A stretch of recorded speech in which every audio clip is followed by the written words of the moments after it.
당신이 교회 다닌 지 10년이 넘었는데 은사가 뭔지도 모르고 살고 있다면 지금 당장 기도의 방향부터 바꿔야 합니다. 사람들은 은사를 말할 때 특별한 사람들만 받는 초능력쯤으로 생각합니다. 예언하고 병을 고치고 방언을 말하는 거죠. 그러나 성경은 그렇게 말하지 않습니다. 고린도전서 12장 7절에 이렇게 쓰여 있습니다. 각 사람에게 성령의 나타남을 주심은 유익하게 하려 하심이라. 즉, 은사는 모든 사람에게 주어지는 선물입니다. 그리고 그 은사는 내 만족이 아니라 공동체를 살리기 위해 주신 것입니다. 그렇다면 지금 우리는 반드시 물어야 합니다. 나는 어떤 은사를 가지고 있을까?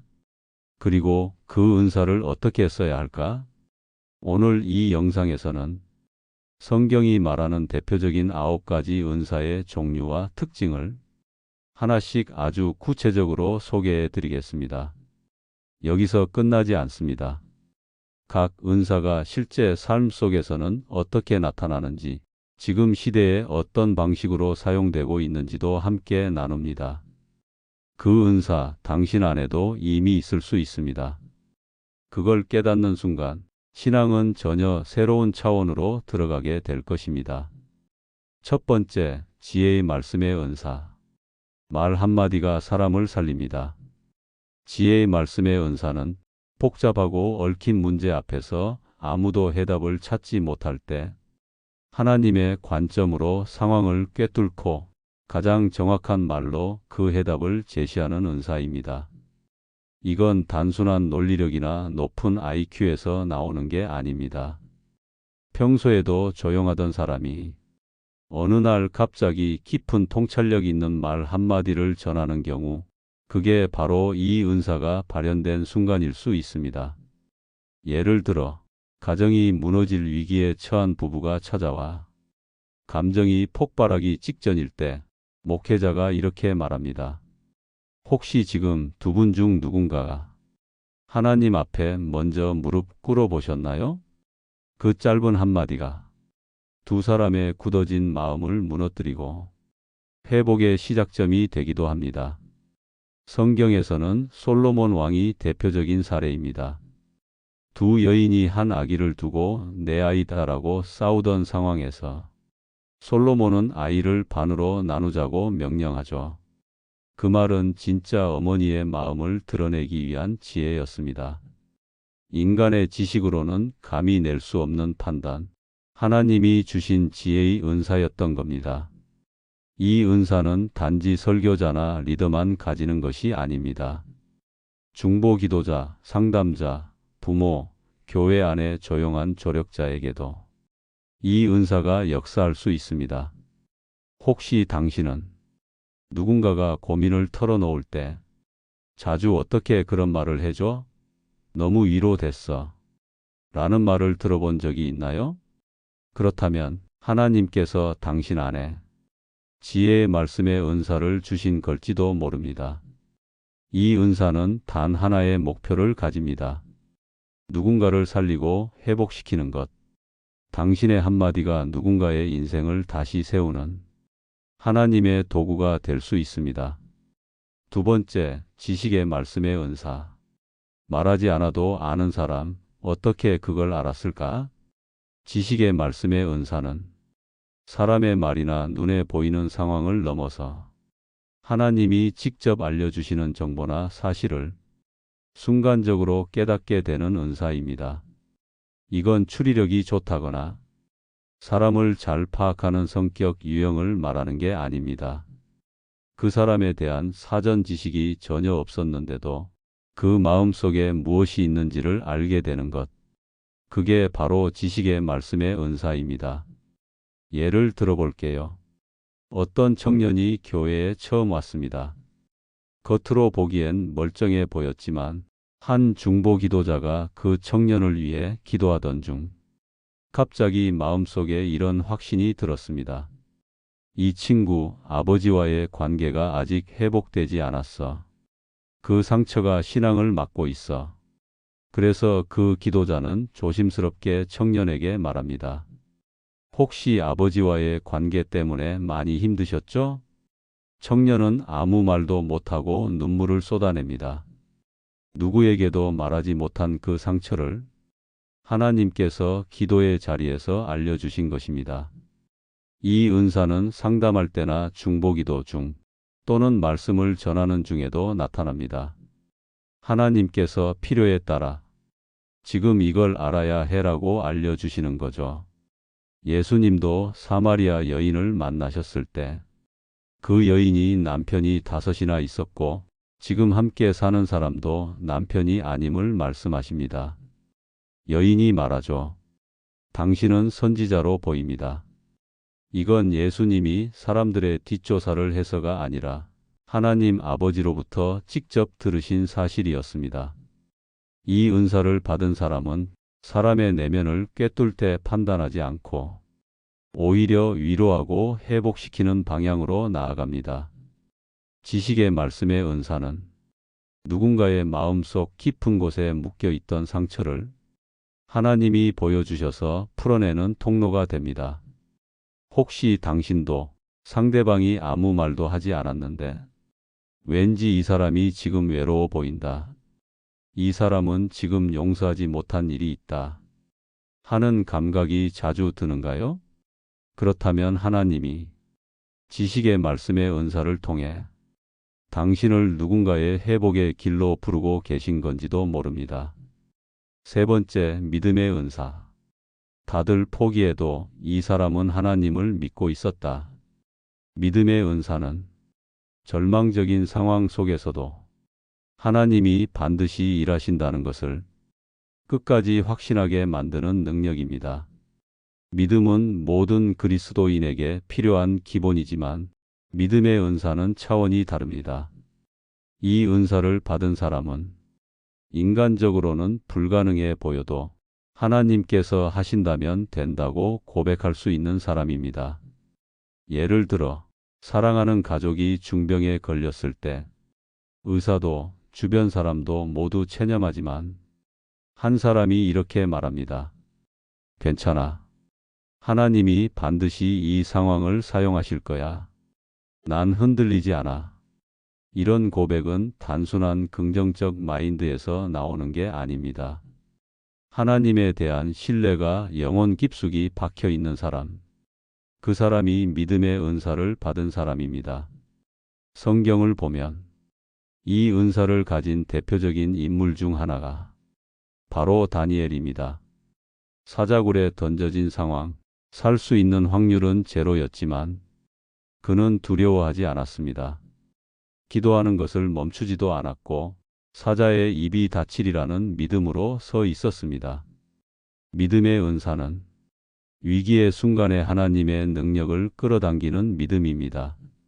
그리고 그 믿음은 공동체 안에서 버팀목처럼 작용합니다. 믿음의 은사를 받은 사람 곁에 있으면 다른 사람들도 신앙이 살아납니다. 절망 대신 기대가 생기고 포기 대신 기도가 시작됩니다. 혹시 당신은 상황이 아무리 힘들어도 그래도 하나님이 계시잖아 라고 자연스럽게 말하는 편인가요? 사람들이 어떻게 그렇게 믿을 수 있냐고 물을 때 당신은 나는 그냥 그렇게 느껴져라고 말하나요? 그렇다면 하나님께서 믿음의 은사를 통해 당신을 세우신 것일 수 있습니다. 이 은사는 하나님의 기적을 이끄는 보이지 않는 첫 단추일 수 있습니다. 네 번째, 병 고치는 은사. 의사는 손을 놓았지만 하나님은 아직 일하신다. 병 고치는 은사는 육체적 질병이나 아픔을 위해 기도할 때 하나님의 능력으로 회복과 치유가 일어나도록 하는 은사입니다. 이건 단순히 건강을 빌어주는 기도가 아닙니다. 병 고치는 은사는 하나님의 주권 아래에서 일어나는 실제적인 치유의 역사입니다. 어떤 성도는 평범한 집사입니다. 목사도 아니고 특별한 훈련을 받은 적도 없습니다. 그런데 아픈 사람을 위해 기도하면 정말로 통증이 사라지고 몸이 회복되는 일이 종종 일어납니다. 그럴 때 사람들은 이렇게 말하죠. 당신 기도는 뭔가 달라요. 그건 기도의 문장이 달라서가 아닙니다. 기도의 대상을 향한 신뢰와 하나님께서 주신 치유의 은사가 작동하고 있는 것입니다. 성경을 보면 베드로와 요한이 성전 미문 앞에 앉은 나면서부터 걷지 못하던 사람에게 말합니다. 은과 금은 내게 없거니와 내게 있는 이것을 내게 주노니 나사렛 예수 그리스도의 이름으로 일어나 걸어라. 그리고 그는 곧바로 일어나 걷습니다. 이 치유의 은사는 오직 하나님의 이름으로만 가능한 것이며 사람은 도구일 뿐입니다. 오늘날에도 이 은사는 살아 있습니다. 병원에서도 답을 못 주는 상황에서 기도를 통해 몸이 나았다고 고백하는 이들이 많습니다. 어떤 이들은 손을 얹고 기도하는 순간 두통이 멈추고 어깨 통증이 사라졌다고 말합니다. 이건 상상이나 암시의 힘이 아닙니다. 하나님이 실제로 일하신 결과입니다. 병 고치는 은사는 누군가의 고통을 대신 끌어안고 하나님의 회복을 믿는 자에게 임합니다. 혹시 당신은 아픈 사람을 보면 그냥 지나치기보다 기도해주고 싶은 마음이 드나요? 하나님이 이 사람을 고치실 수 있어라는 믿음이 자연스럽게 생기시나요? 그렇다면 하나님께서 병 고치는 은사를 당신에게 주신 것일 수 있습니다. 이 은사는 단지 기적을 위한 게 아닙니다. 사람을 회복시키고 하나님의 살아계심을 드러내는 통로입니다. 다섯 번째, 능력 행함의 은사. 사람이 할 수 없는 일을 하나님은 하셨다.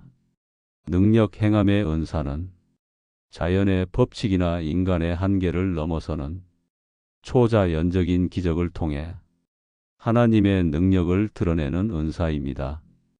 병 고치는 은사와 겹쳐 보일 수도 있지만 능력 행함의 은사는 보다 광범위하고 강력한 하나님의 개입을 보여줍니다. 예를 들어 수십 년 동안 교회가 들어설 수 없던 마을에 기도하던 한 성도가 있었습니다. 행정도 주민도 완강하게 반대했죠. 하지만 그 성도는 밤낮으로 기도했고 어느 날 갑자기 마을 회장이 마음을 돌이켜 교회를 짓는 것을 허락합니다. 이건 설득이나 전략으로 된 일이 아닙니다. 사람의 힘으로는 불가능했던 일이 하나님의 개입으로 뒤바뀐 것입니다. 성경에서 대표적인 장면은 모세가 지팡이로 홍해를 가른 사건입니다. 수백만 명이 뒤따라오는 바로의 군대를 피해 도망치고 있었지만 앞엔 바다가 가로막고 있었습니다. 그때 모세가 하나님의 말씀대로 지팡이를 들어 바다 위로 손을 내밀자 물이 갈라지고 그들 모두가 마른 땅을 지나갑니다. 이건 단순한 상징이 아닙니다. 하나님이 현실에 직접 개입하셔서 길을 만드신 사건입니다. 능력 행함의 은사는 기도로 태풍의 진로가 꺾이고 사고가 날 뻔한 상황에서 기적처럼 멈추는 일, 현실적으로 막혀 있던 문이 갑자기 열리는 형태로 지금도 일어납니다. 이 은사를 받은 사람은 하나님께서 일하실 것을 의심하지 않고 구하는 사람입니다. 상식을 넘어서 기도하고 그 기도의 실제적인 응답을 경험합니다. 혹시 당신은 누군가의 삶에 불가능이 닥쳤을 때 하나님이 하시면 됩니다라고 주저없이 말하는 사람인가요? 그리고 그런 말 뒤에 정말로 변화가 일어난 경험이 있나요? 그렇다면 하나님이 능력 행함의 은사를 당신을 통해 사용하고 계신 것일 수 있습니다.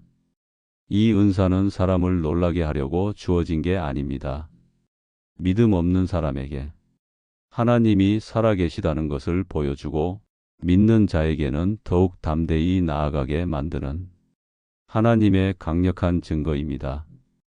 여섯 번째, 예언의 은사. 하나님의 마음이 사람의 입을 통해 들릴 때 예언의 은사는 미래를 점치는 능력이 아닙니다.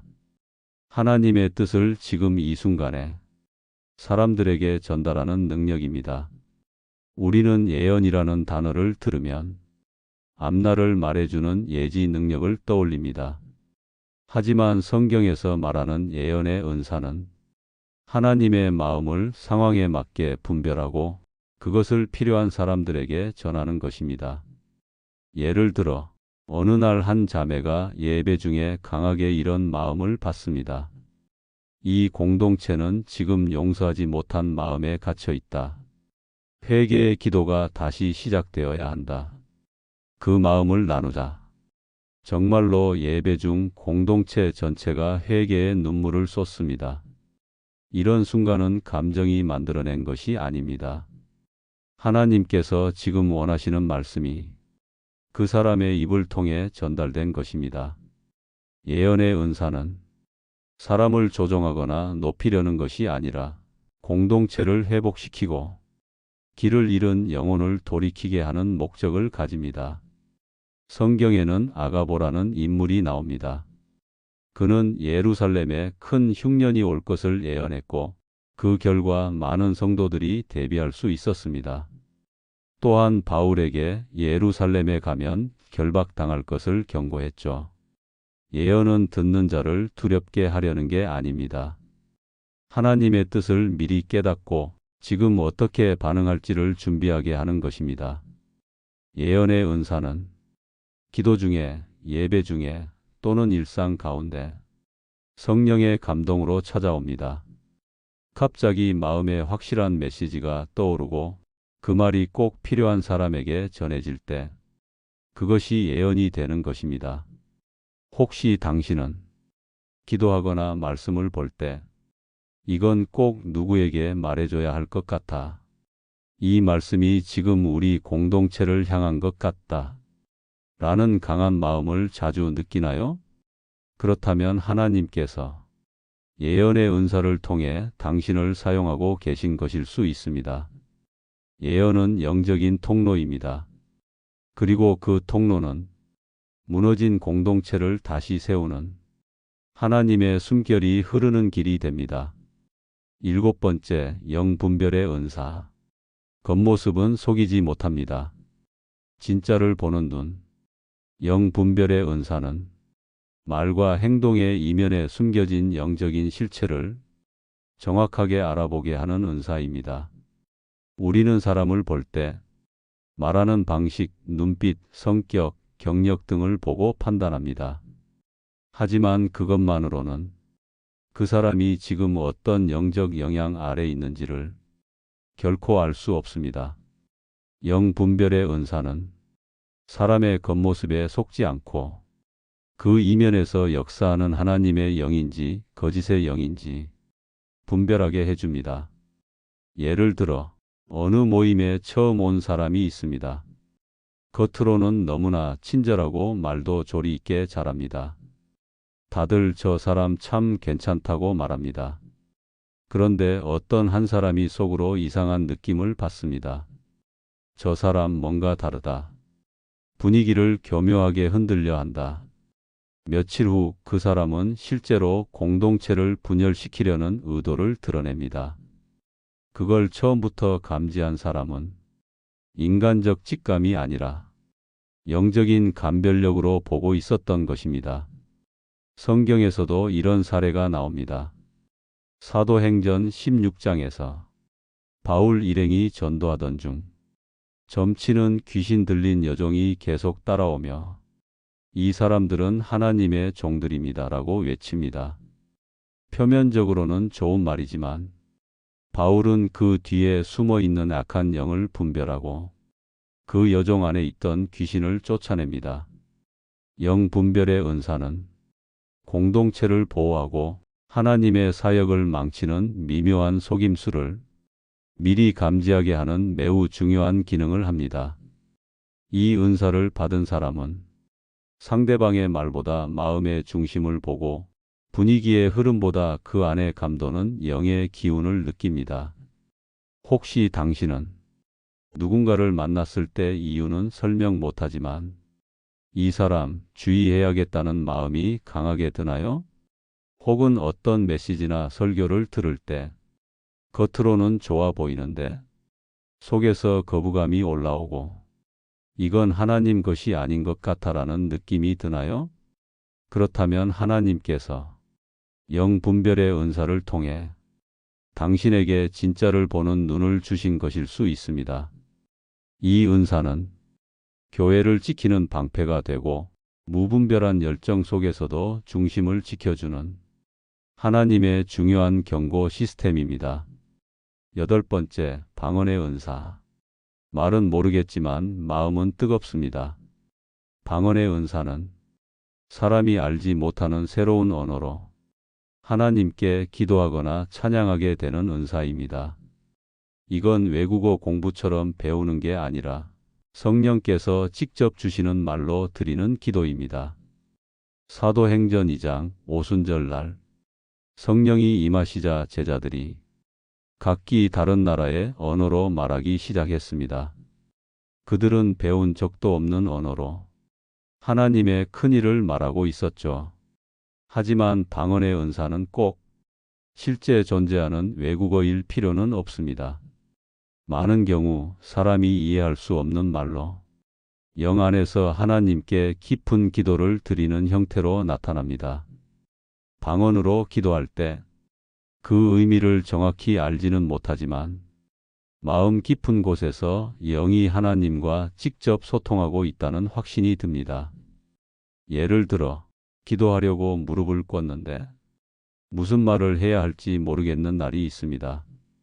그때 방언으로 기도하면 말은 내가 이해하지 못하지만 기도가 끊기지 않고 계속 이어지게 됩니다. 그리고 이상하게도 기도가 끝났을 때 마음이 훨씬 평안해져 있습니다. 방언은 영의 언어로 드리는 기도입니다. 내 지식이나 감정으로는 다 표현하지 못할 때 성령께서 친히 간구하시는 도구가 됩니다. 고린도전서 14장에 보면 방언은 하나님께 말하는 것이고 사람이 알아듣지 못한다고 되어 있습니다. 하지만 그 영은 신비한 말로 하나님과 대화하고 있는 겁니다. 방언의 은사를 받은 사람은 기도의 깊이가 훨씬 넓어집니다. 또한 삶에서 감정이나 상황에 좌우되지 않고 영적으로 안정된 중심을 유지하게 됩니다. 혹시 당신도 예배나 기도 중에 입에서 알 수 없는 말이 튀어나오려는 느낌을 받은 적이 있나요? 처음엔 낯설고 두려울 수 있지만 성령께서 주시는 말이라면 그 흐름에 순종해 보세요. 하나님은 우리에게 생각을 넘어선 기도의 통로를 주셨습니다. 그것이 바로 방언의 은사입니다. 아홉 번째, 방언 통역의 은사. 하나님께 드린 기도가 사람의 언어로 돌아올 때 방언 통역의 은사는 다른 사람이 말한 방언을 성령의 도우심으로 해석하고 그 의미를 사람들에게 전할 수 있게 해주는 은사입니다. 이 은사가 왜 필요할까요? 방언은 기본적으로 하나님께 드리는 영의 기도이기 때문에 사람이 그 의미를 알지 못합니다. 그런데 공동체 예배나 집회에서 누군가 방언으로 크게 기도하거나 말할 때 아무도 그 뜻을 알 수 없다면 오히려 혼란이 생기게 됩니다. 그래서 하나님은 공동체의 유익을 위해 방언을 해석할 수 있는 사람에게 방언 통역의 은사를 주시는 것입니다. 예를 들어 한 사람이 예배 중에 방언으로 길게 말합니다. 그런데 그 방언의 흐름이 끝나자 다른 지체가 일어나 이렇게 말합니다. 하나님께서 이렇게 말씀하십니다. 너희는 염려하지 말라. 내가 너희를 붙들고 있으니 이제는 다시 담대히 걸어가라. 모두가 알아들을 수 없었던 방언이 통역을 통해 하나님의 음성으로 바뀌는 순간입니다. 고린도전서 14장에서도 바울은 공동체 안에서 방언이 사용될 때는 반드시 통역이 동반되어야 한다고 말합니다. 그래야 듣는 사람들이 은혜를 받을 수 있기 때문입니다.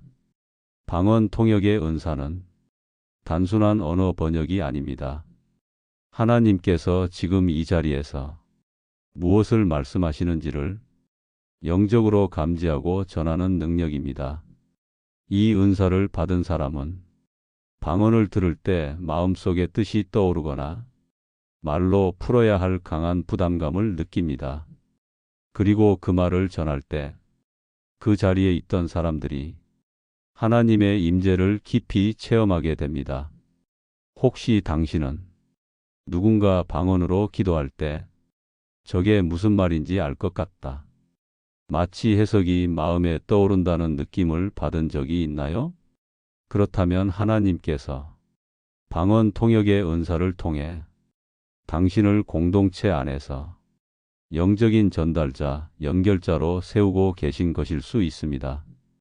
방언 통역의 은사는 혼란을 질서로 바꾸고 불분명한 기도를 분명한 메시지로 바꾸는 하나님의 은혜로운 번역 장치입니다. 지금까지 우리는 고린도전서 12장 7절 말씀을 중심으로 하나님께서 우리 각자에게 주시는 9가지 은사의 종류와 그 특징을 살펴보았습니다. 이 은사들은 모두 특별한 사람들만을 위한 것이 아닙니다.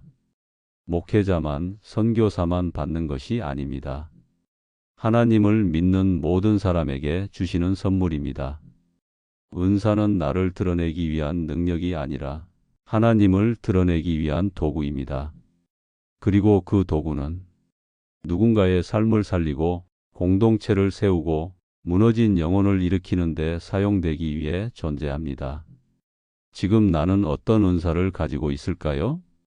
혹은 아직 알지 못하더라도 그 은사를 구하고 발견하고 사용하려는 마음이 있다면 하나님은 반드시 응답하실 것입니다. 은사는 숨겨진 보물처럼 조용히 당신 안에 기다리고 있을 수 있습니다. 그 보물이 빛을 발하도록 기도하세요. 훈련하세요. 그리고 작은 순종부터 시작해 보세요. 당신의 말 한마디, 기도 한 줄, 믿음의 고백 하나가 누군가의 인생을 다시 살릴 수 있습니다. 은사를 감추지 마세요. 하나님은 그것을 통해 당신을 사용하길 원하십니다.